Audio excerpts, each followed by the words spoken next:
Modified का आ गया।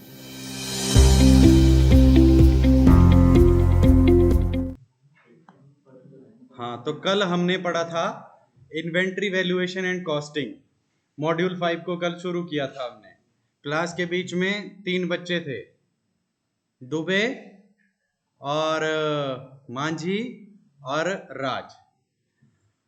तो आप तीनों से मेरे कुछ सवाल रहेंगे, उनके आंसर भी आप ही करेंगे, ठीक है? क्योंकि हम थोड़ा सा हल्का सा रिवाइज करेंगे, क्योंकि बहुत सारे बच्चे नहीं थे, ठीक है? तो सबसे पहले हम शुरू करते हैं फीफो। तो दुबे जी आप बताएंगे हमारे को कि फीफो क्या है? फर्स्ट इन फर्स्ट आउट का मतलब क्या है? Sir first in first out में जैसे मान लीजिए कोई भी हमें सर्विस ही देनी है, जैसे आप संक्षिप्त में, फास्ट। रेलवे स्टेशन जैसे रिजर्वेशन होता है, तो हाँ, उसमें जो है जो व्यक्ति पहले आता है तो उसका पहले सर मिलना है, और फिर जो लास्ट में है उसको लास्ट में। तो ये फर्स्ट इन फर्स्ट आउट वाला प्रोसेस ओके। इसका मतलब क्या होगा? पहले आप पहले पहले आओ पहले पाओ, लेकिन पहले किसको मिलेगा? जो ओल्डेस्ट वन होगा, जो सबसे पुराना होगा, उसको क्या किया जाएगा? सबसे पहले आउट किया जाएगा, निकाला जाएगा, है ना? To achieve the present cost. हाँ, पहले वो निकलेगी, और उसका कॉस्ट जो रेवेन्यू जो होगा वो किसके साथ कंपेयर किया जाएगा? प्रेजेंट कॉस्ट के साथ, ठीक है? समझे? ये चीज मैंने बोला है कि ये बोलना जरूरी है, हमेशा एग्जाम्पल ही नहीं चलेगा। हाँ, पहले डिफाइन करो। चलिए, तो राज जी आप बताएंगे हमारे को लीफो क्या है? वो लास्ट इन फर्स्ट आउट। हाँ जी। जो जो स्टोर में पहले से जो सामान है उसको पहले निकालेंगे। हाँ, उसके बाद जो बाद में जो जरूरी रहता है उसको पहले ऑर्डर करेंगे। उसके बाद नहीं समझे, बताओ आप। माँ जी। Before last in fast out, मतलब ऐसे एग्जांपल को समझ सकते हैं। जब एक ट्रक में अगर किसी चीज को लोड कर रहे हैं, तो और पहली चीज जो फर्स्ट की तरफ रखेंगे, उसे कंप्लीट तो करते करते फिर लास्ट फर्स्ट इन में फर्स्ट आउट क्या हुआ? फर्स्ट इन फर्स्ट आउट क्या हुआ फिर? रिजल्ट लास्ट में सबसे पहला मतलब सर, जो जब ट्रक में हम लोड कर रहे हैं ना कुछ बॉक्स, तो पहले फास्ट से शुरू करेंगे, जब लास्ट में खत्म हो जाएगा तो कंप्लीट हो जाएगा। लेकिन जब निकलने के टाइम तो लास्ट से निकलना बहुत आसान होता है। तो उसी हिसाब से जो मटेरियल मतलब लास्ट में स्टोर कर रहे हैं उसको फर्स्ट में निकाल लेंगे, तो उसी प्रोसेस को लास्ट इन फास्ट आउट करते हैं। तो एक चीज का मोटिव है, जो इसका कॉस्ट है, जो तो, मतलब न्यू चीज का वो स्टैंडर्ड कॉस्ट से मैचिंग करना है। थोड़ी सी कमी रह गई। हाँ, Dubey ji. Sir last in first out में जैसे कोई भी प्रोडक्ट है, जैसे अपने माली जी ने बताया ट्रक का एग्जाम्पल, मतलब कि जो प्रोडक्ट हमारा लास्ट में मतलब लास्ट में रखा गया है उसको पहले नहीं, वो पहले जो है आउट होगा और वो अपने प्रोडक्ट इन्वेंट्री कौन से, सा होगा? अपनी इन्वेंट्री से। हाँ, अब वो प्रोडक्ट हो सकता है अगर बाई लेटेस्ट होगा, वो न्यू होगा। उसी प्रोडक्ट को जो है हम एक स्टैंडर्डाइज करके जो है क्या करेंगे? जो न्यू कॉस्ट होगी, हमारी प्रेजेंट जो कॉस्ट होगी, उसके रेवेन्यू की कॉस्ट के साथ उसको कंपेयर करेंगे। ये है इसका मतलब, ठीक है? समझे? मैंने बोला है कि हर चीज में जो मेन चीज है उसको नहीं बोलना है, उसको छोड़ना नहीं है, ठीक है दुबे? दोनों में तकरीबन तकरीबन जो है ना, एक ही चीज बोल देते हो घुमा फिरा के, वहीं पे खड़ा कर देते हो, ठीक है? एग्जाम्पल दे रहे हो वो ठीक है, लेकिन उसका जो मेन जो उसका डेफिनेशन है, जो उसका मेन डिफाइन करने का तरीका है, वो पकड़ना है जरूर। तो ठीक है। हम्म, जैसे बोल रहे हैं प्रेजेंट कॉस्ट से कंप्लीट करना है, तो उसका टर्म प्रेजेंट कॉस्ट ही होगा क्या स्टैंडर्ड कॉस्ट? यही तो बोल रहा हूं मैं, सुनो। लास्ट इन फर्स्ट आउट का क्या मतलब है? कि लेटेस्ट जो प्रोडक्ट आपके पास आया, आपने इन्वेंटरी में डाला उसको, उसी को आप पहले आउट कर रहे हैं। लास्ट इन फर्स्ट आउट का मतलब है उसी को आप फर्स्टली आउट कर रहे हैं। जब आप उसको फर्स्टली आउट कर रहे हैं, अब आज तो उसका प्रेजेंट जो कॉस्ट है, मतलब आपने आज उसको इन्वेंट्री में डाला, लेटेस्ट जो प्रोडक्ट है आज डाला उसको, लेकिन उसी के सडन उसी के बाद जो है उसका रेट इंक्रीज हो गया या रेट उसका डिक्रीज हो गया, ऐसा तो प्रोबेबिलिटी है ना अपने पास कि सेम ही कॉस्ट तो नहीं रहेगा, उसका कॉस्ट चेंज भी हो रहा है प्रेजेंट के अकॉर्डिंगली, वो बढ़ भी सकता है, वो कम भी हो सकता है। तो उसको प्रेजेंट की कॉस्ट के साथ हमारे को कंपेयर भी करना है, उसके हिसाब से अपने को एक स्टैंडर्ड जो है उसका कॉस्ट जो है वो लगाना है। समझे इस बात को?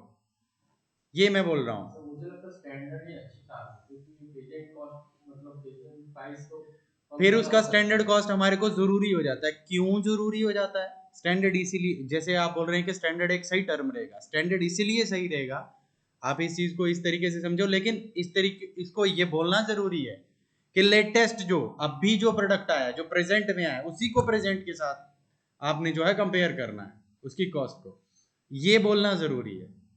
ठीक है, नहीं तो कंपैरिजन नहीं कर पाओगे फर्स्ट इन फर्स्ट आउट और लास्ट इन लास्ट आउट में। ठीक है, क्लियर है सबको? अच्छा, वेट एवरेज कॉस्ट क्या है?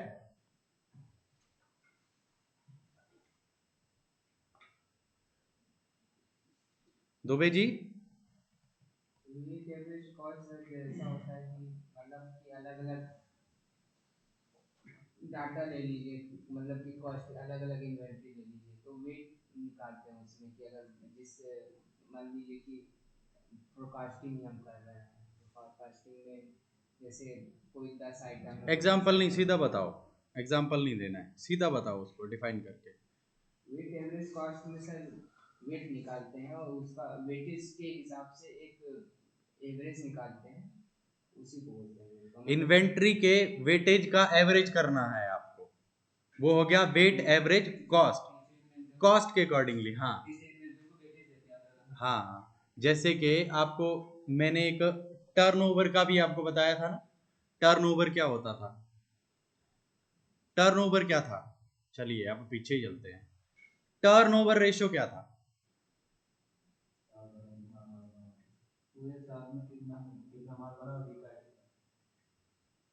हाँ ठीक है, तो उसको निकालने के लिए क्या करते थे आप? क्या करते थे? साल भर का निकाल के डिवाइड कर देते थे टर्नओवर रेशियो। क्या डिवाइड कर देते थे? साल भर में 12 डिवाइड करेंगे, महीने किसको डिवाइड करते थे? हाँ? जो अपना टोटल कॉस्ट है किसकी टोटल कॉस्ट?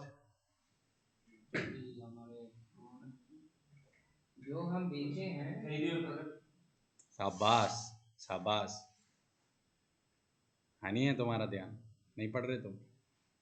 टर्नओवर में सारा कॉस्ट आ जाता है, चाहे अरे जो टोटल सोल्ड किया है, जो आपने बेचा है, उसका उसका टर्नओवर निकलेगा ना कि कितनी आइटम को आपने बेच दिया, उसका एवरेज लेंगे आप साल भर में, एनुअल में, मंथली में। आपकी कंपनी से कितना माल आया है, कितना गया है, ये सब पूरा हाँ, उसका कैलकुलेशन। ये कैलकुलेशन होता है कि कितना सोल्ड हो गया, जितना आया है उसमें से कितना सोल्ड हो चुका है।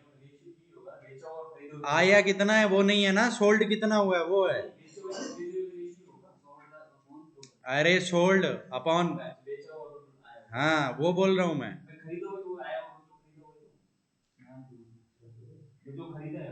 नहीं सुलेमान नहीं, देखो पहले आपने जब बोला था तो ठीक बोला था, दूसरी बार जब मैंने आपसे पूछा था ना, तब आपने बोला जो खरीदा है वो।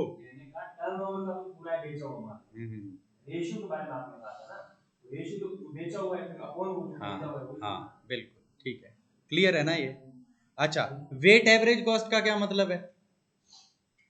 वेटेज निकालते हैं, मतलब कि एक हर एक आइटम का जो अलग अलग वेटेज देते जाते हैं इंडिविजुअली, हिसाब से। मतलब उसके हिसाब से हम एक ग्रुप्स बना देते हैं।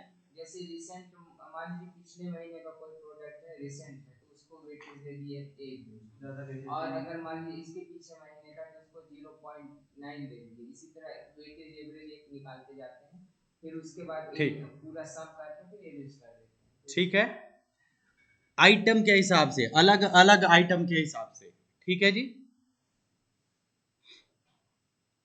अच्छा, इसके बाद हमने इन्वेंट्री कॉस्टिंग मेथड्स पढ़े थे, उसमें था हमारा स्पेसिफिक आइडेंटिफिकेशन। स्पेसिफिक आइडेंटिफिकेशन से आप क्या समझते हैं? वैल्यूएशन करना किसी भी चीज को। वैल्यूएशन करना, हाँ ठीक है। और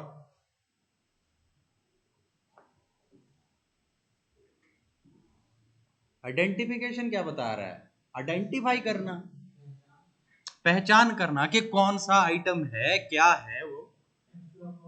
स्पेसिफिक आइडेंटिफिकेशन उस आइटम में क्या है, वो स्पेसिफिक आइडेंटिफिकेशन है उसका। उस इन्वेंट्री में क्या है, ठीक है, वो क्या है उसका स्पेसिफिक आइडेंटिफिकेशन है। हाँ राज, क्या बोल रहे थे?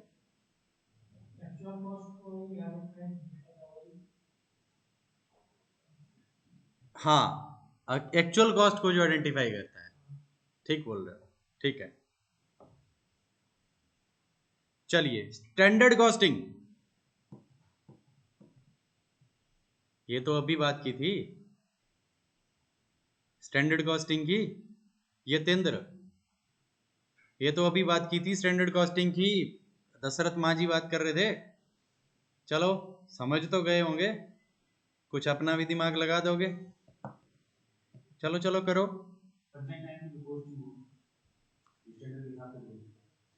लेकिन स्टैंडर्ड कॉस्टिंग क्या है उसमें? प्रेजेंट टाइम में जो कॉस्ट चल रही है उसको पहले वाले आइटम के कॉस्ट के साथ कंपेयर करते हैं और वो जो एवरेज निकलती है वो स्टैंडर्ड कॉस्टिंग। हाँ थोड़ा पहुंच गए। सर अगर किसी प्रोडक्ट को स्टोर करके रख रहे हैं तो उसका मतलब पहले से जो कॉस्ट है, labour, maintenance, overhead, service charge सबको मिला के जो कॉस्ट बनता है स्टैंडर्ड कॉस्ट। हाँ चलिए, ये भी थोड़ा ठीक है। और कुछ? जैसे मटेरियल कॉस्ट है, लेबर कॉस्ट है, आपकी ओवरहेड कॉस्ट हो गई, और जो मान लीजिए कि स्टॉक में कुछ चीजें रह गई हैं उसको देख रेख करने में फिर कितने का कॉस्टिंग लगती है। तो फिर ABC को कैसे करोगे? अगर आप तीनों, जैसे कि इसकी बात को अलग कर दो और राज की बात को अलग कर दो, बाकी दो जो आप जिसकी बात कर रहे हैं, फिर ये बताओ ABC कॉस्टिंग में कैसे करोगे डिफरेंशिएट उसको स्टैंडर्ड कॉस्टिंग को? Activity based cost, activity means तो आपने बोला ना कि लेबर भी आ रहा है उसमें, सारी चीजों का आ रहा है, बोला था ना। हाँ लेबर आ रहा है, हाँ, तो लेकिन फिर स्टैंडर्ड कॉस्टिंग को कैसे करोगे?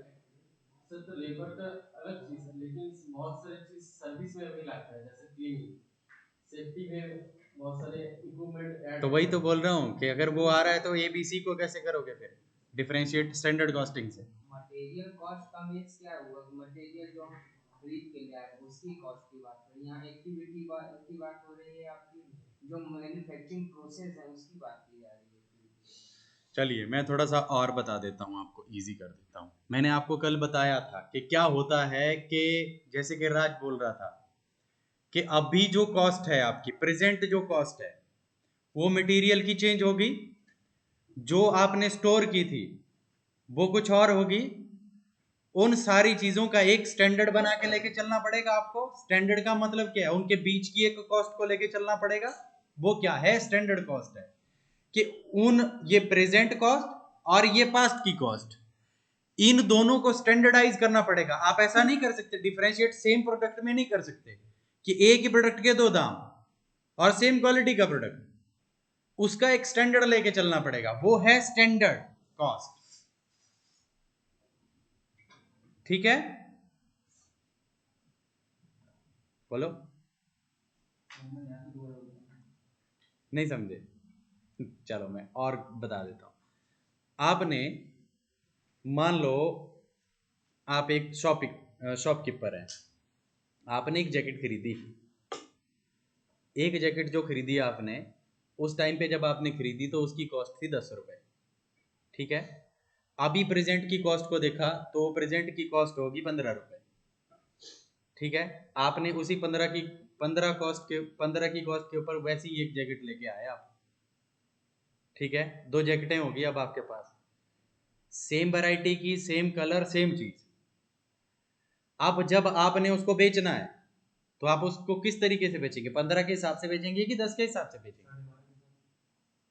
उसका एक स्टैंडर्ड मेंटेन करना है, या तो 15 कर दो, या दोनों को 10 कर दो, या 12 कर दो, दोनों को 12 कर दो। समझे? वो हुई स्टैंडर्ड कॉस्ट। स्टैंडर्ड करेंगे क्या?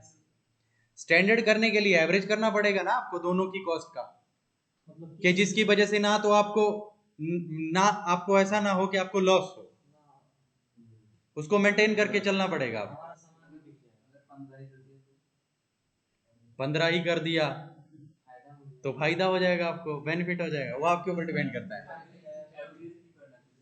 एवरेज इसलिए करना है क्योंकि दोनों का एक स्टैंडर्ड लेके चलना पड़ेगा ना आपको। अब अगर आप 10 करते हैं तो आपको दूसरी के ऊपर नुकसान हो जा रहा है, अगर 15 करते हैं तो आपको प्रॉफिट है, तो आप प्रॉफिट की तरफ जाएंगे, लॉस की तरफ तो नहीं जाएंगे। ठीक है, 15 ही कर। इसलिए स्टैंडर्ड, हाँ 15 ही करना। ठीक है, ठीक है, अब क्लियर है, अब समझ आ गया। चलिए, क्या कर रहे हो?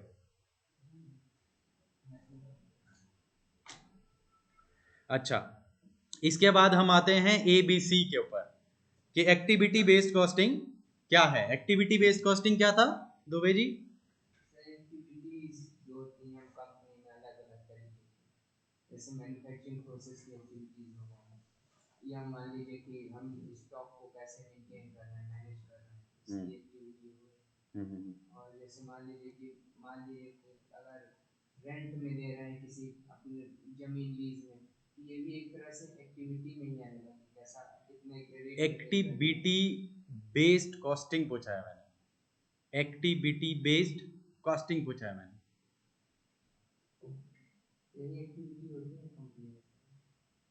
ठीक है, चलो आप इसको थोड़ा नहीं पहुंच गए हैं आप, लेकिन जो मेन बात थी छोड़ दी। बोला ठीक, पहुंच भी ठीक गए, लेकिन लास्ट वाला पोर्शन फिर छोड़ दिया। हाँ दशरथ माँ जी, सॉरी कृष्णा माँ जी, हाँ बोलो, हाँ सॉरी कृष्णा माँ जी हैं, हाँ ओके माँ जी बोलो। मतलब जो स्टोर करते हैं जो प्रोडक्ट को, तो उसके ऊपर बहुत सारे एक्टिविटी होते हैं, जैसे प्रोडक्ट को सही तरीके से ऊपर लिफ्ट करना, सही जगह रखना, इसी का एक एक्टिविटी है। और पूरी जगह को साफ रखना, और जो चेकिंग होती है, जो कौन सा चीज़ कहाँ रखना है, रखा हुआ है। चलिए एक्टिविटीज होगी उसमें। अच्छा फिर इस एक्टिविटी को जो मेंटेन करने के लिए जो कॉस्ट पड़ता है, बिल्कुल ये बात बोलना जरूरी है, समझे? ये बात मैं चाह रहा था कि उस के लिए जो कॉस्ट जो पड़ रही है उसको कंसीडर करना। लाइक आप देखो, आप एक चाय का कप जो ढाबे के ऊपर मिलता है वो 10 रुपए में मिल जाता है। एक चाय का कप 5 स्टार में जाओगे तो वही कप आपको 400 रुपए में मिल जाएगा। क्यों? उसके पीछे रीजन क्या है? एक्टिविटी। क्या है एक्टिविटी उसके पीछे? एक्टिविटी बेस्ड कॉस्टिंग है वो, उस एक्टिविटी की वजह से जो कॉस्टिंग हमारे को मिल रही है। अब देखो एक 5 स्टार में जाओगे तो उसमें क्या होगा, एक चाय बनाने वाला अलग होगा, उसको कॉस्टिंग करना है, उसको पैसे देने हैं। अच्छा, चाय बना दी, चाय बनाने के बाद एक बंदा सर्व कर रहा है, उसको कॉस्टिंग लगेगी, और उस कॉस्ट जो सर्व कर रहा है उसके लिए भी पैसे देने हैं। उसके बाद जब सर्व करने के बाद वो जो कप जो धोता है उसके लिए भी पैसे देने हैं। एक्टिविटी बेस्ड कॉस्टिंग, जिसकी वजह से जो है उसकी कॉस्ट बढ़ जाएगी।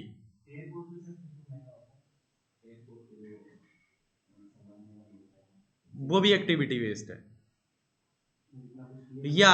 या उसके पीछे रीजन का फर्क है, या उसके पीछे ये फर्क है कि लैक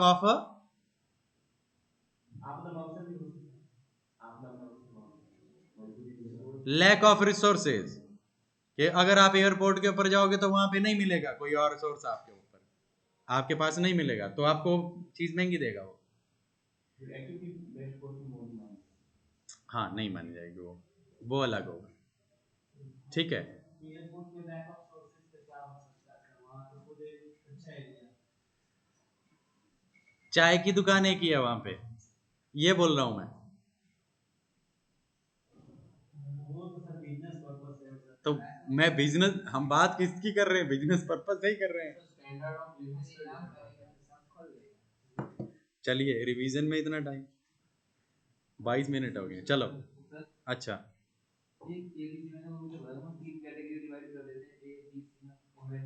हाँ हाँ, तो ए बी सी में ही डिवाइड हुआ, तो यही तो कर रहा हूं मैं। एक एक चाय का कप है तो डिवाइड ही नहीं हुआ ना, एक्टिविटी उसकी डिवाइड हुई ना, डिवाइड हो गया। अरे तो 3 में ही डिवाइड हो रहा है वो, X Y Z A B सी।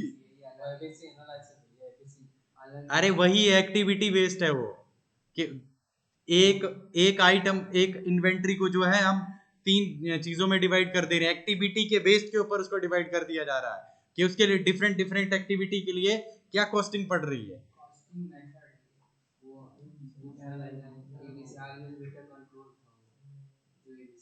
चलें आगे बढ़े। अच्छा, इसके बाद हमने इंपॉर्टेंस पढ़ी थी इन्वेंट्री वैल्यूएशन एंड कॉस्टिंग की, कि फाइनेंशियल रिपोर्टिंग के लिए हमारे को इसकी इंपॉर्टेंस रहती है। ये फाइनेंशियल रिपोर्टिंग के लिए हमारे को जरूरी होता है, टैक्सेशन के लिए जरूरी होता है, डिसीजन मेकिंग के लिए होता है, और परफॉर्मेंस वैल्यूएशन। इन सारी चीजों को करने के बाद हम जो है इन्वेंट्री की परफॉर्मेंस जो है वो चेक कर सकते हैं। ठीक है जी, आगे बढ़े।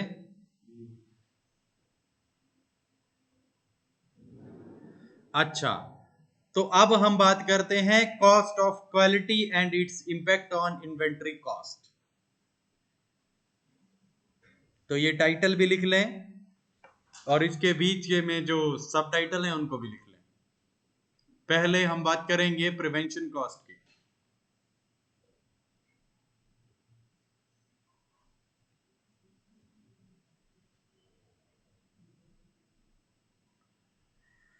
प्रिवेंशन कॉस्ट का क्या मतलब है, कोई किसी के दिमाग में थोड़ा बहुत आइडिया हो? हाँ ठीक है।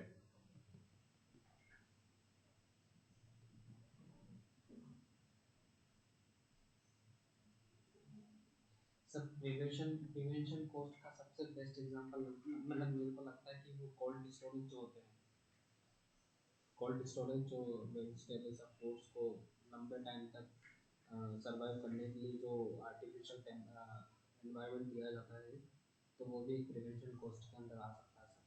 अच्छा, क्या क्या करते हैं? Cold storage. हाँ ठीक है, बिल्कुल सही है। और कोई? हाँ, तो मैं आपको बता देता हूं, प्रिवेंशन कॉस्ट का मतलब है कि आपने, आपके पास जो प्रोडक्ट है, लाइक आपके पास वो प्रोडक्ट है, वो मशीनरी ही है उस मशीनरी को चलाने के लिए आपको प्रिवेंशन कॉस्ट देना पड़ेगा। प्रिवेंशन कॉस्ट का मतलब हुआ कि उसके लिए आपके एम्प्लॉयज के पास जो है वो सही नॉलेज होनी चाहिए। उस नॉलेज को होने के लिए आपको उनको ट्रेन करना पड़ेगा। अब जो ट्रेन करना पड़ेगा उसके लिए कुछ कॉस्ट लगेगी, दैट इज प्रिवेंशन कॉस्ट। एक तो वो कि उस प्रोडक्ट को बचाने के लिए, और दूसरा क्या, एक तो वो उस मशीन को बचाने के लिए, एक क्या, उस मशीन को सही तरीके से चलाने के लिए। वो क्या है? Prevention cost. अच्छा, समझ गए? इसका की पॉइंट रहेगा एम्प्लॉय ट्रेनिंग, क्वालिटी प्लानिंग और प्रोसेस इंप्रूवमेंट। एम्प्लॉय ट्रेनिंग और क्वालिटी प्लानिंग और प्रोसेस इंप्रूवमेंट, कि आपने उस प्रोसेस को भी तो इंप्रूव करना है ना। अगर आप उसकी प्रिवेंशन रखते हैं, उसको सही तरीके से इस्तेमाल कर सकते हैं, तभी तो आप उसको कर सकते हैं ना मेंटेन। ऐसे कैसे कर पाओगे? उसके लिए आपके पास एम्प्लॉइज के पास उसकी सही नॉलेज होनी चाहिए, कि ऐसा नहीं हो कि भाई हाँ हम कोई भी मशीन चला रहे हैं तो उसका नॉलेज ही नहीं है, ऐसे ही लगे हैं। उसके लिए कॉस्ट है, उसके लिए आपको एम्प्लॉय को ट्रेन करना पड़ेगा। जैसे कि आप मान लो आप किसी भी चीज की सर्टिफिकेशन लेते हो, तो सर्टिफिकेशन से पहले आपको ट्रेन किया जाता है, वही है। उस ट्रेन के लिए आपको एक कॉस्ट देना पड़ती है, क्या है वो? Prevention cost. प्रिवेंशन कॉस्ट किस चीज के लिए है? उस मशीनरी को सही तरीके से सीखने के लिए, वो हुई प्रिवेंशन कॉस्ट। अच्छा, प्रिवेंशन कॉस्ट के बाद हम बात करते हैं अप्रेजल कॉस्ट की।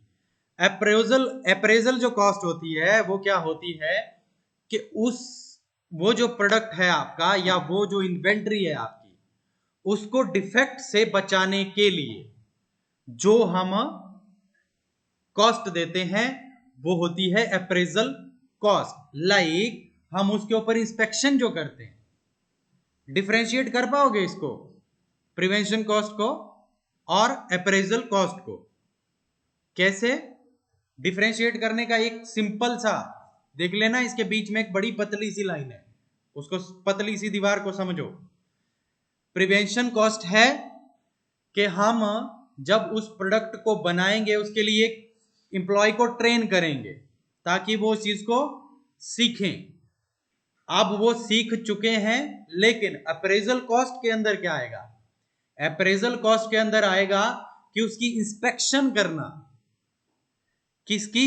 इन्वेंट्री की इंस्पेक्शन करना, उसके ऊपर जो खर्चा आएगा। लाइक एक स्ट्रक्चर बना रहे हैं, अगर हम एक स्ट्रक्चर बना रहे हैं तो उसकी इंस्पेक्शन करना, क्वालिटी स्टैंडर्ड के साथ वो मैच होनी चाहिए।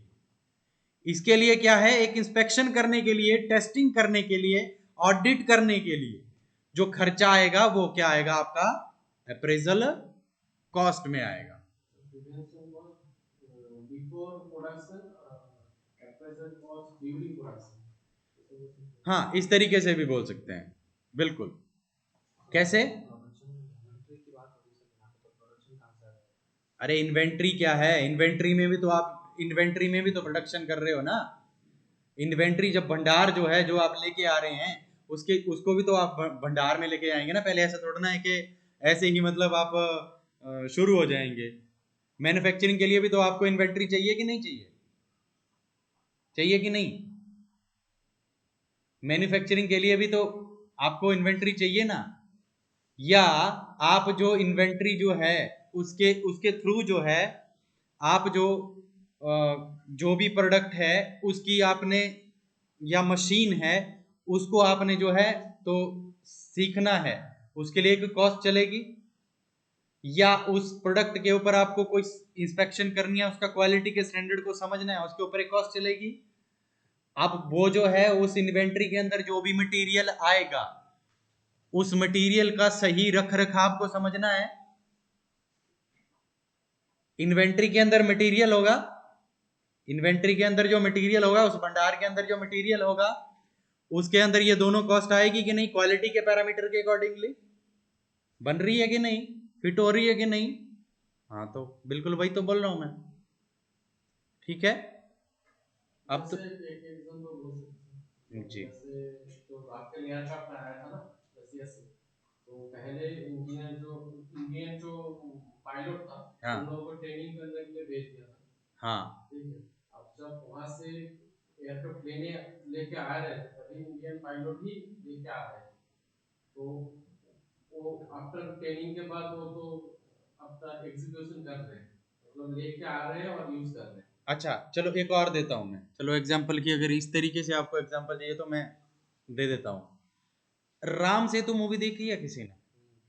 राम सेतु मूवी जब हुई थी तो आपको पता, जो राम सेतु जो पुल था उसको हम ऐसे तो नहीं कर सकते थे कि जाके तोड़ने लग पड़े। उसको तोड़ने के लिए एक सही नॉलेज होनी चाहिए थी अपने पास। हम कितना सा सैंपल, छोटा सा सैंपल उठा के लेके आए थे, वो भी चोरी छिपे। उसके लिए एक सही क्वालिटी इंजीनियर की जरूरत थी हमारे को, जो कि उसकी इंस्पेक्शन भी कर सके। इंस्पेक्शन के लिए क्या है, उसके लिए उसकी ट्रेनिंग होना भी जरूरी था। एक सही पर्सन को हमारे को चूज करना था, और उसके बाद उसके क्वालिटी पैरामीटर को भी चेक करना था। तो वो उसमें दोनों आ रही थी, prevention cost and appraisal cost. ठीक है, अच्छा ये तो आप समझ गए। तो अब ये बताओ मेरे को कि प्रिवेंशन कॉस्ट का इंपैक्ट क्या रहेगा। एग्जाम्पल के साथ समझ गए हम, लेकिन इंपैक्ट क्या है?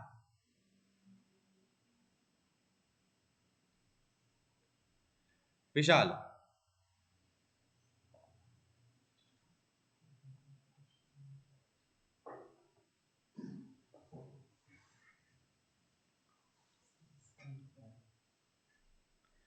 प्रिवेंशन कॉस्ट क्या थी? सर प्रिवेंशन कॉस्ट ये था कि मतलब जैसे अगर कोई भी चीज इससे हमारी मशीन की लाइफ बढ़ सकती है, प्रॉफिट ज़्यादा होगा, क्वालिटी अच्छी आएगी प्रोडक्ट की। हाँ, उनको ज़्यादा पैसा अगर आपकी ट्रेनिंग अच्छी हुई है तो प्रोडक्ट के अंदर क्या होगा, डिफेक्ट्स कम आएंगे। अगर डिफेक्ट आएंगे तो उसको इजीली अंडरस्टैंड कर सकोगे। ट्रेनिंग अच्छी हुई है मतलब आपकी, है ना, स्किल, आप फिर आप एक स्किल्ड वर्कर हैं, ठीक है, तो ये इसका इम्पैक्ट रहेगा। क्लियर है? सर प्रिवेंशन कॉस्ट और एप्रेजल कॉस्ट में डिफरेंस कैसे करेंगे आप? मतलब प्रिवेंशन कॉस्ट जो है वो लॉन्ग टर्म ड्यूरेशन में ज़्यादा बेनिफिट देता है। एक तो बेनिफिट पता नहीं कहाँ से आ जाता है तुम्हारा हर बार। सर ऐसे ट्रेनिंग मिल रहा है तो मतलब वो तो लॉन्ग टर्म में काम से कर सकते हैं, मतलब किसी लॉन्ग टर्म में काम कर सकता है मतलब?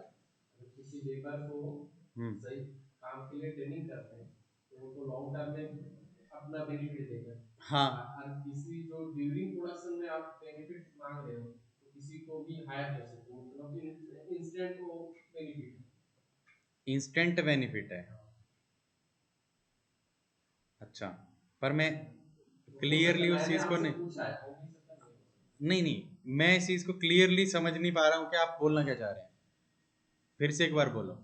जैसे प्रिवेंशन कॉस्ट जो मतलब उसी चीज को सही से करने के लिए जो ट्रेनिंग और नॉलेज और जो रिक्वायरमेंट है हाँ उसी प्रोवाइड करते हैं कॉस्ट। हाँ, तो अगर मतलब इंडस्ट्री में नया कुछ मशीन आ गया, मतलब उसको सही से चलाने के लिए किसी अनस्किल्ड लेबर को हम नहीं स्किल जैसे देते हैं। लॉन्ग टर्म और शॉर्ट टर्म हाँ वाला सर, बोल रहे थे वो। मतलब उसी लेबर को अगर स्किल मिलता है ना तो वो लॉन्ग टर्म में काम कर सकते हैं, मतलब तो इंस्टेंटली आपको तो बेनिफिट नहीं देगा, तो उसको स्किल सीखना अच्छा, पड़ेगा। ये बोल रहे हो, हाँ ठीक है, कि अभी तो आप उसके ऊपर खर्चा कर रहे हो लेकिन बाद में आपको जो है वो फायदा ही देने वाला है, ये मतलब है आपका। हाँ ठीक है, और और सर जो अप्राइजल कॉस्ट जो तो मतलब आपका प्रोडक्शन ड्यूरिंग आपका बेनिफिट चाहिए तो आप जल्दी से नहीं कर सकते, जिसके पास स्किल होगा वही काम कर सकते हैं। अच्छा, तो उसके लिए इंस्टेंट कुछ स्किल वाला लेकिन लेबर अप्रेजल चाहिए। कॉस्ट के अंदर ये आएगा कि आप फिर अपने लिए नहीं, क्वालिटी के स्टैंडर्ड्स के अकॉर्डिंगली काम कर रहे हो, कि वो जो आपने ट्रेनिंग ली है उससे जो है फायदा औरों को भी हो रहा है। ठीक है, ठीक बोल रहे हो। चलिए, अच्छा, अप्रेजल कॉस्ट का क्या इंपैक्ट रहेगा? Quality maintain. हाँ, क्वालिटी मेंटेन हम कर सकते हैं, मटेरियल के अंदर क्या डिफेक्ट आ रहा है उसको पता लगा सकते हैं, इंस्पेक्ट कर सकते हैं, हम उसकी इंस्पेक्शन कर सकते हैं। तो ये इसका इम्पैक्ट रहता है कि इसकी इसकी वजह से जो है रेगुलर इंस्पेक्शन हम कर सकते हैं, ठीक है, टेस्टिंग करते हैं हम, तो आप डिफेक्ट को जो है अर्ली स्टेज में डिटेक्ट कर सकते हो, पहले ही पता लगा सकते हो कि जी हाँ, ये ये प्रोडक्ट है तो इसके अंदर ये डिफेक्ट आ सकता है, उसकी आप जल्दी से टेस्टिंग कर लेंगे।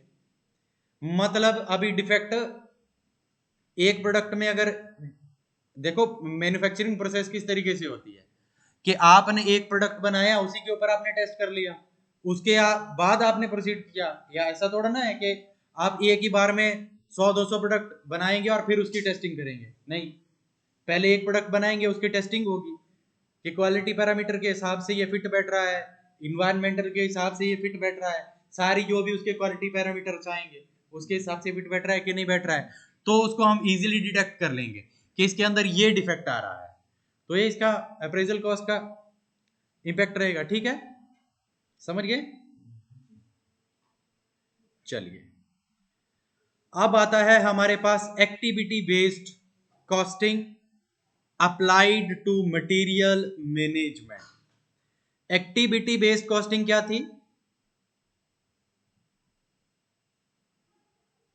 एक्टिविटी बेस्ड कॉस्टिंग क्या थी? तो करने के लिए एक्टिविटी की जाती है, वो भी एक एक्टिविटी को मेंटेन रखने के लिए कॉस्टिंग आती है, उसमें एक्टिविटी को मेंटेन करने के लिए कॉस्टिंग आती है, को मेंटेन करने के लिए, एक्टिविटी के लिए पैसा लगता है, जो हाँ, मेंटेन करने में जो कॉस्ट आती है वो, जो एक्टिविटी को मेंटेन करने में जो कॉस्ट आती है वो, ठीक है, मेंटेन की मैनेज, मैनेज करना पड़ेगा। आप बोलो गलत बोल रहे थे कि ठीक बोल रहे थे? एक वर्ड कितना ज्यादा डिफरेंस क्रिएट कर देता है ना? हाँ, मैनेजमेंट में एक ही जैसा काम कैसे? एक्टिविटी को मैनेज करने का मतलब यह है कि एक्टिविटी के हिसाब से उसको मैनेज करना, डिफरेंट डिफरेंट एक्टिविटी में डिवाइड करना। मेंटेन करने का मतलब है कि उसके प्रोडक्ट को मेंटेन करना, उसकी मेंटेनेंस करना, उसके क्वालिटी पैरामीटर के ऊपर काम करना, वो है मेंटेनेंस। कैसे होगी एक टर्म? हाँ, छोटी छोटी चीजें हैं। अच्छा, तो एक्टिविटी बेस्ड कॉस्टिंग क्या थी कि हर एक पर्टिकुलर एक्टिविटी के लिए जो कॉस्टिंग लग रही है उसके हिसाब से जो कॉस्टिंग हम दे रहे हैं डिफरेंट डिफरेंट एक्टिविटीज के लिए। एक एक्टिविटी, एक कोई मतलब एक टास्क है जिसको हम कर रहे हैं, उस टास्क के अंदर डिफरेंट एक्टिविटीज हैं। उस एक सिंगल टास्क को करने के लिए हमारे पास अलग अलग एक्टिविटीज जो है वो रहती हैं, उनको मैनेज करके जो है एक कॉस्टिंग जो है हमारे पास आती है, एक सिंगल कॉस्ट। ठीक है, उसके हिसाब से जो कॉस्टिंग की जाती है उसको क्या बोलते हैं? Activity based costing. ठीक है जी। अच्छा, अब ये अप्लाई जो होती है मटेरियल मैनेजमेंट में, तो इसके अंदर क्या क्या आता है? इसमें हम करते हैं मैनेज किस तरीके से करते हैं कि identifying activities, allocating cost to activities, measuring activity consumption, calculate activity rates, assigning cost to product। तो सबसे पहले हम पढ़ते हैं एक्टिविटी की आइडेंटिफाई करने के लिए कि हम क्या करते हैं, एक्टिविटी को आइडेंटिफाई करते हैं कि वो क्या एक्टिविटी, हाँ, कौन कौन सी एक्टिविटी करनी है, उस टास्क के अंदर क्या क्या एक्टिविटीज जो है वो हैं। जैसे कि एग्जांपल कर लेते हैं, हम बोलते हैं कि परचेज करेंगे रॉ मटेरियल को, वो एक एक्टिविटी अलग है। हम रिसीव करेंगे, इंस्पेक्शन करेंगे मटेरियल की, वो एक एक्टिविटी अलग है। हम स्टोरिंग करेंगे मटेरियल की इन द वेयर हाउस, वो एक्टिविटी अलग है। हम इशू करेंगे मटेरियल टू द प्रोडक्शन, वो एक्टिविटी अलग है। हम मैनेजिंग करेंगे इन्वेंट्री लेवल्स को, वो एक्टिविटी अलग है। ये सारी एक्टिविटी को हम आइडेंटिफाई करेंगे कि उस टास्क के अंदर जो है क्या क्या जो है एक्टिविटीज जो आ रही हैं जिनको हम परफॉर्म करने वाले हैं, उसको हमने आइडेंटिफाई करना है, पहचानना है, पता लगाना है कि उसके अंदर क्या आ रहा है। ठीक है परिमल जी, क्या था आइडेंटिफाइंग एक्टिविटी?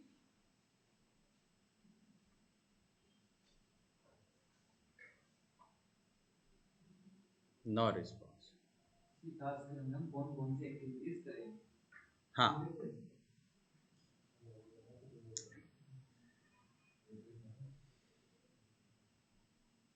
भैया आप पहली क्लास में नहीं हो या 10वीं में नहीं हो कि मैं आके आपकी कॉपी देखूंगा। मैंने पूछा है आपसे, आप मेरे को बताएंगे। पूछने का मतलब होता है जवाब देना। जब इंटरव्यूअर आपसे क्वेश्चन करेगा ना, तो आपको ऐसा नहीं बोलेगा कि सर, आप उसको ऐसा नहीं बोलोगे कि सर लिखा है मैंने, ऐसा बोलोगे कि सर लिखा है मैंने।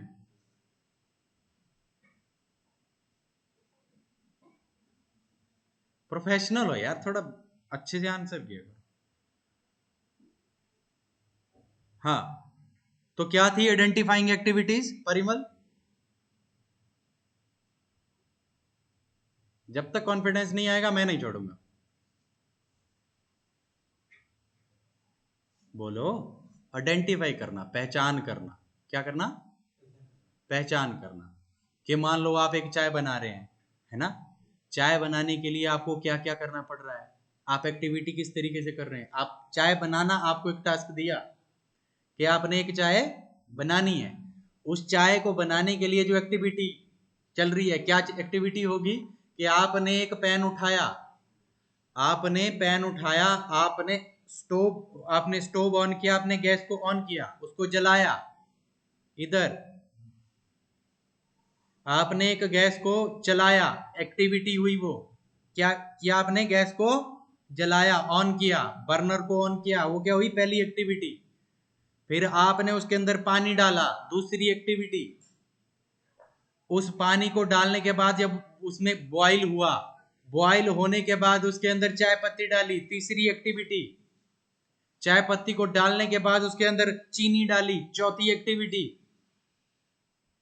चाय पत्ती को डालने के बाद उसके अंदर दूध डाला, पांचवी एक्टिविटी। फिर चाय बनाई और एक कप के अंदर डाला, छठी एक्टिविटी। चाय बनी, ऐसे बनी। इन सारी चीजों का आइडेंटिफिकेशन, सबका कच्चा चिट्ठा, ये हमने किया। ये हुआ आइडेंटिफाई करना एक्टिविटी को। हाँ ठीक है, समझ गए? समझा दोगे अब? चलो समझाओ फिर, थोड़ा थोड़ा नहीं, अब तो पूरा, अब तो चाय का एग्जांपल दिया है, इतना आसान।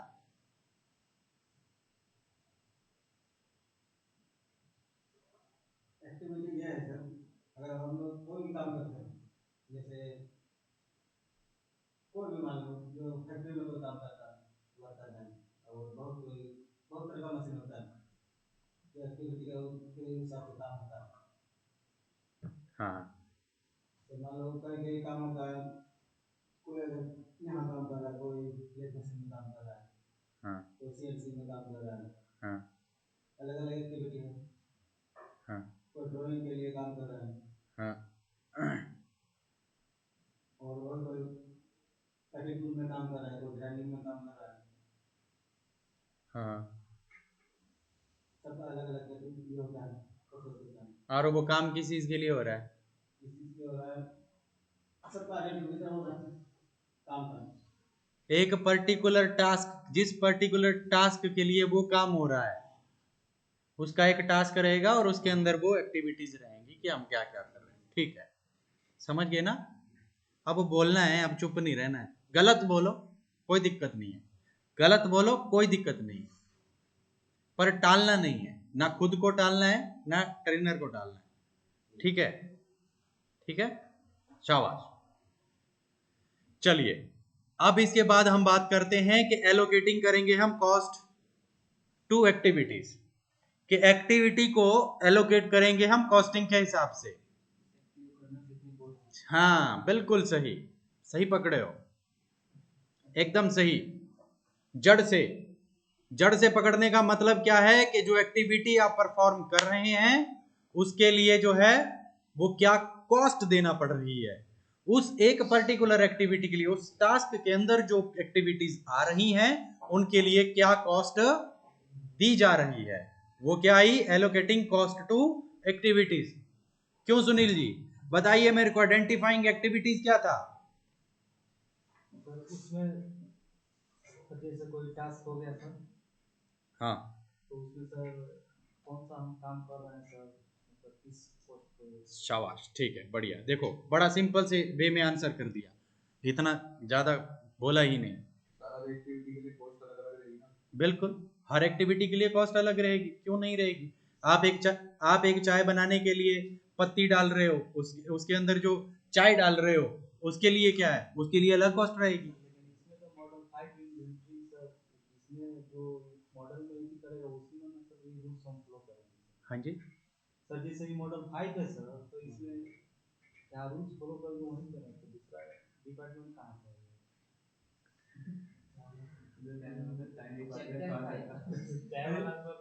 सर एग्जांपल देकर समझाएगा, एग्जाम्पल दिया है मैंने। समझाने के लिए, तो वो तो नहीं आएगा। अरे बस बस बस, ठीक है ठीक है ठीक है, चलिए, ये एग्जाम्पल दे के समझा रहा हूं ताकि इजीली अंडरस्टैंड हो जाए। हाँ ठीक है, हाँ ठीक है। तो एलोकेटिंग कॉस्ट टू एक्टिविटीज का मतलब हुआ कि उन एक्टिविटीज को परफॉर्म करने के लिए क्या खर्चा आ रहा है, क्या कॉस्ट आ रहा है। ठीक है दुबे, चलिए। अच्छा, अब हम क्या करेंगे? Measuring activity consumption. तो मेजरिंग एक्टिविटी कंजप्शन के अंदर क्या आता है कि डिटरमाइन करेंगे हम कुछ फैक्टर्स को, कि मटेरियल की मैनेजमेंट करनी है और क्या करना है। अच्छा एक तो हो गया है जी, चाय की पत्ती कितनी डालना है, शक्कर कितना डालना हाँ बिल्कुल सही, एकदम बढ़िया। ऐसे ही चीजों को जड़ से पकड़ो। मतलब कि आपने एक इन्वेंटरी के अंदर एक्टिविटी को पहले डिवाइड किया कि ये टास्क है, इसके अंदर ये एक्टिविटीज हैं। एक्टिविटी के बाद आपने क्या किया कि उसकी कॉस्ट बताई कि एक्टिविटी के ऊपर ये कॉस्ट आ रही है। अब जो कॉस्ट आएगी वो किसके हिसाब से आएगी? नंबर ऑफ द आइटम्स के हिसाब से आएगी उस एक्टिविटी के अंदर। जैसे कि सुनना और समझना, सिविल के हिसाब से जैसे समझ लेते हैं कि हमने ईंटों को मंगवाया, ईंटों को हमने मंगाया कि फर्स्ट क्लास की ब्रिक मंगाई, सेकंड की मंगाई, थर्ड की मंगाई। ठीक है जी, 3 टाइप की हमने ब्रिक्स को मंगवाया। वो क्या आ गया? एक्टिविटी। एक्टिविटी के बाद क्या आया? उनके लिए जो है वो कितना खर्चा आया। फर्स्ट क्लास के लिए कितना आया, सेकंड क्लास के लिए कितना आया, थर्ड क्लास के लिए कितना आया। और मेजरिंग एक्टिविटी कंजप्शन के अंदर आया कि वो जो ईंटें हैं उनमें नंबर ऑफ ईंटें कितनी है। हाँ, आइटम्स, मतलब कि मेजर करना है कि उस इन्वेंटरी के अंदर जो है आइटम्स, नंबर ऑफ आइटम्स। हाँ जी, मटेरियल और एक्टिविटी, मटेरियल और एक्टिविटी अलग है। कैसे? इधर जो टाइटल है मेजरिंग एक्टिविटी कॉन्सेप्ट्स, मतलब एक्टिविटी जो लग रहा है किसी इवेंट को कंप्लीट करने में, उसका मेजरमेंट, मतलब एक्टिविटी का मेजरमेंट। जैसे आप बोल सकते हो अगर ईंट का ब्रिक वर्क कर रहे हो तो जो फिजिकल जो मैन पावर लग रहा है, बिल्कुल, एक मिस्त्री का, और तो उसी के अंडर आ जाता है कि परचेज ऑर्डर क्या हुआ, नंबर ऑफ ऑर्डर्स क्या हुए, उसके अंदर नंबर आ जाते हैं उसके अंदर कि अगर आपने परचेज किया तो नंबर ऑफ परचेज ऑर्डर कितने हैं। कि अगर आपने बात की तो आपके पास जो स्पेस है, जैसे कि आपने स्टोर कर रहे हैं, आप जब स्टोर कर रहे हैं आपने क्या किया, आपने स्टोर के अंदर सामान को डाल दिया, आपने एक इन्वेंट्री ली, भंडार लिया, उसको स्टोर में स्टोर कर दिया। अब स्टोर की जब बात कर रहे हैं तो हम ये निकालेंगे कि स्टोर के अंदर स्पेस कितना है। वो आ गया उसके अंदर मेजरिंग एक्टिविटी कंजप्शन के अंदर।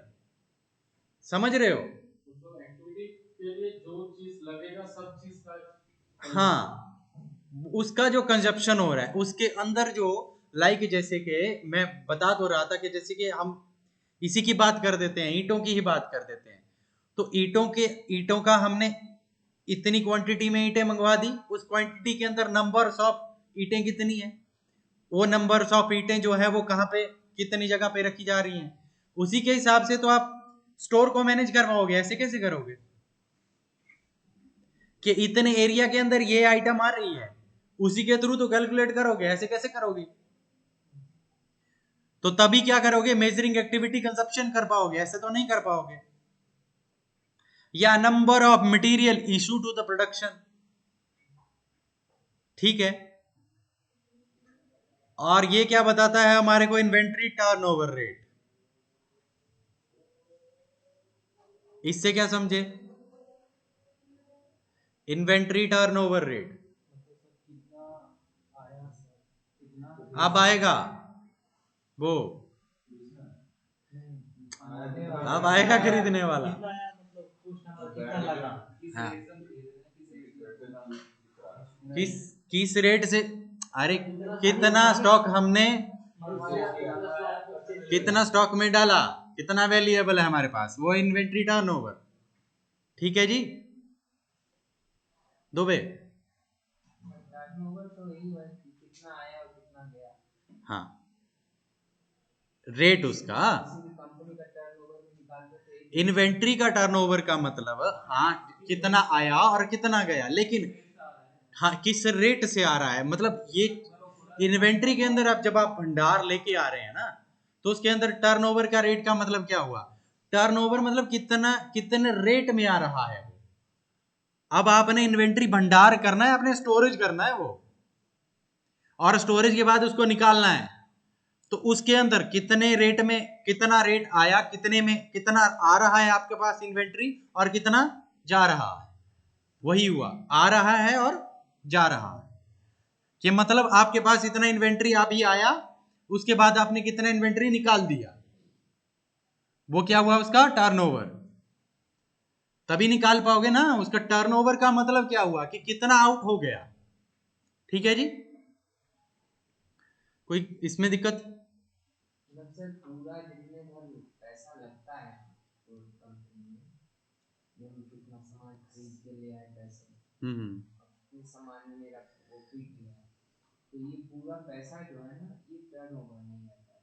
लेकिन पैसे की बात नहीं कर रहे हैं हम, एक्टिविटी की बात कर रहे हैं। तो इन्वेंट्री में जो इन्वेंट्री हमारा मटेरियल के लिए हुआ है, हाँ, तो उसके कंजप्शन के लिए जो हो तो रही है। यहाँ पे मटेरियल का टर्नओवर कितना हो रहा है? बिल्कुल, यही बात बोल रहा हूँ कि हम इसमें कॉस्टिंग नहीं इंक्लूड करेंगे, हम इसमें एक्टिविटी को इंक्लूड करेंगे। ठीक है, हमारे पास पूरे मतलब कितना, साल में हाँ मंथली वाइज या वीक वाइज बिल्कुल, कितना सामान है मेरे पास, आया और कितना निकल गया, आउट हो गया वहां से। ठीक है, इस हिसाब से एक्टिविटी क्या है? हाँ, टर्नओवर, हाँ, inventory turnover rate, inventory turnover जहां पे रेट लग गया ना, रेट का मतलब क्या हुआ, रेट पर ईयर की बात कर रहा है, पर ईयर पर मतलब पर मंथ के हिसाब से हो सकता है, पर एनुअल के हिसाब से हो सकता है। हाँ बिल्कुल, किस रूल से जो है कंपनी अपना टर्नओवर, हाँ, निकालती, कैलकुलेट किस हिसाब से करती है। जैसे कि आपने देखा होगा होटल के टर्नओवर्स होते हैं, तो टर्नओवर उनके किस हिसाब से होते हैं कि कितना जो है हमने कितना मुनाफा कमाया है, इतना हमने लगाया और इतना मंगवाया है। मुनाफा ही तो आ गया टर्नओवर में। अरे मुनाफा क्यों नहीं आया? ये बताती है पूरे साल भर में हम, अरे तो बेचा क्या, उससे मुनाफा पता लग गया ना। हाँ हाँ हाँ, ठीक है, पर उससे ये दोनों चीजें इंडिकेट हो जाती हैं। मेरा कहने का मतलब कि टर्नओवर ये हुआ जैसे हमने ये 20 रुपए का सामान खरीदा और हमने 25 रुपए में बेच दिए, तो हमारे हाथ में टोटल कितना रुपया है, 45 रुपया। हाँ तो टर्नओवर ठीक, 25 रुपए टोटल वहाँ जितना पैसा कंपनी यूज की है वो पूरा टर्नओवर था। आपने जो बता रहे हो प्रॉफिट वाला सिस्टम, टर्नओवर वो नहीं है, टर्नओवर वो तो और उसके बाद फिर आप उसके कितना डील कर क्वांटिटी में। विशाल आप ठीक बोल रहे हैं, आप जो बात कर रहे हैं वो अलग बात है, लेकिन इन्वेंट्री टर्नओवर या मतलब इसके टर्नओवर से जो है आप ये पता लगा सकते हैं कि कितना प्रॉफिट हमारे को हो गया। ये मैं बोल रहा था, ये बोलने की कोशिश कर रहा था। बाकी जो आप बात कर रहे हैं, प्रॉफिट और लॉस दोनों, बिल्कुल दोनों को मतलब, अरे तो मतलब एक चीज नहीं बोली तो वो तो अरे क्यों यार इतना खींचते हो? हाँ ठीक है, चलिए आगे बढ़े। नो गूगल प्लीज, ठीक है, उसके बाद बात कर लेंगे। चलिए, तो उसके बाद हम क्या करते हैं कि कैलकुलेट करते हैं एक्टिविटी का रेट क्या है। एक्टिविटी के रेट का क्या मतलब होता है कि इसका एक फॉर्मूला होता है, लिखें सारे। Activity rate for receiving inspecting is equal to total receiving and inspecting cost. Activity rate for receiving and inspecting and inspecting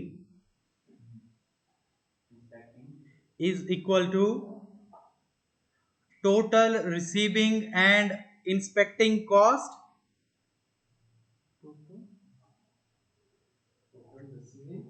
total receiving end inspecting cost, मतलब कि जो हम ये रिसीव कर रहे हैं या हम क्या इंस्पेक्ट कर रहे हैं और इंस्पेक्ट कर रहे हैं, उसकी इंस्पेक्शन कर रहे हैं, वो कॉस्ट, उसके ऊपर जो कॉस्ट हुआ वो divide by number of material received या नंबर ऑफ मटेरियल इंस्पेक्ट।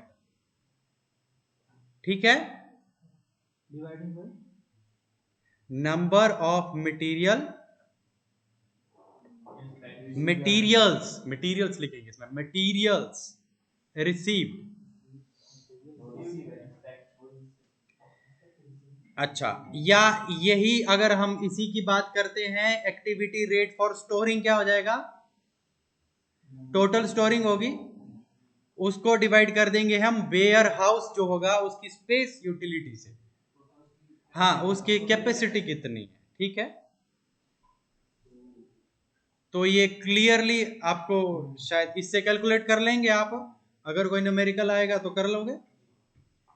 कि मतलब क्या है,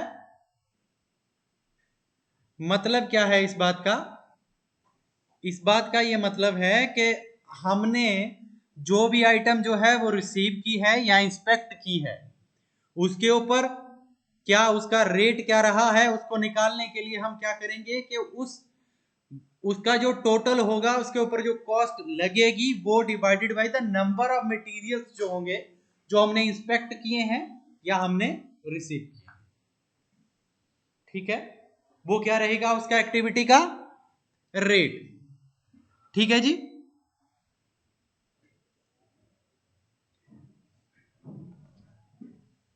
ठीक है हर्षित जी, ठीक है, चलिए।